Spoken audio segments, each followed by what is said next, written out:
Sa wakas, naiintindihan ko na rin ngayon ang lahat, Inspector Yokomizo. Sino talaga ang pumatay? Kung sinasabi ng tatlong suspect na sila ang pumatay kay Kumiyama, ibig sabihin 3 beses tinangkang patayin ang biktima gamit ang mga vase na pinukpok sa ulo niya. At nangyari ngayon pagkatapos niyang pumasok sa kwarto ng 3 suspect. Nagulo lang ang pagkakasunod-sunod ng kwento. Ang natatandaan ko, ganito ang pagkakasabi ni Katsumata Kengo. Nung oras na yun, bigla na lang pumasok sa kwarto ko si Kumiyama at parang galit na galit siya sa akin. Pakiramdam ko lasing siya noon kasi hindi maayos ang paglalakad niya.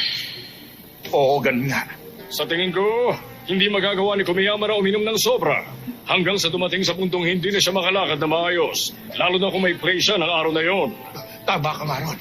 Kung ganoon, bakit kaya hindi maayos ang paglalakad niya?